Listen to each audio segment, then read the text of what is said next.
You ever wonder how a movie can feel more real than, actual reality? How just one story can somehow hold the weight and the magic of an entire century, blurring the lines between what we remember, what actually happened, and the movies we love. It's a pretty big question, right? I mean, trying to bottle up decades of love and loss and chasing a dream into one single story, it seems basically impossible. But today, we're going to talk about a film that does exactly that, and in one of the most incredible ways you'll ever see on screen. All right, let's just dive right in. The film that pulls off this amazing feat is a true masterpiece of Japanese animation.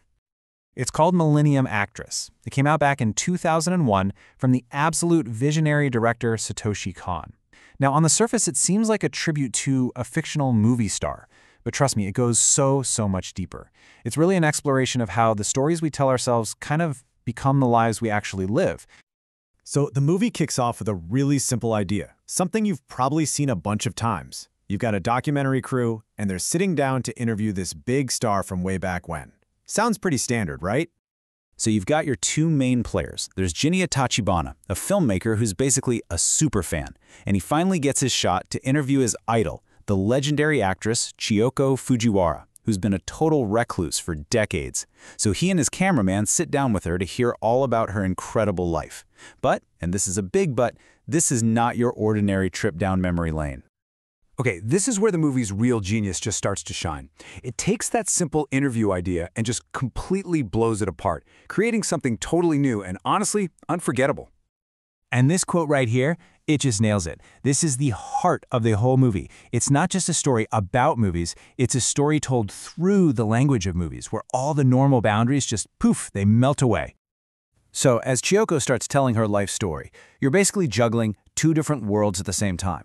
On one hand, you have reality, the interview happening right now and the real historical events in Japan that she lived through. And on the other hand, you have fiction, all the amazing roles she played, from a samurai princess to an astronaut in the future. The movie's big idea is that maybe these worlds aren't so separate after all. And here's the magic trick. When Chiyoko remembers her past, we don't just see a simple flashback. No way. We see her memories play out as if they are scenes from her movies. And the filmmaker, Genya, he literally gets sucked into her memories and becomes a character in her past. So you have the past, the present, reality, and cinema all blending into this one seamless, incredible chase through time. It's just a brilliant way to show how memory really works, right? It's not a perfect recording. It's this active, creative story we're constantly telling ourselves. So, when you put all of that together, it becomes pretty clear why Millennium is held up as such a landmark film. It's not just that it's clever, it's also deeply emotional. The amazing thing is how it all just works together perfectly. The storytelling feels so new because it actually feels like a real memory. This beautiful mess of facts, feelings, and fantasies all tangled up. The animation is just breathtaking, constantly shifting styles to match whatever movie or era she's in. And right at the center of it all is this incredibly moving story about chasing a feeling your entire life. You're not just watching a movie, you're really experiencing what a whole lifetime feels like. And that's really what the film leaves you with.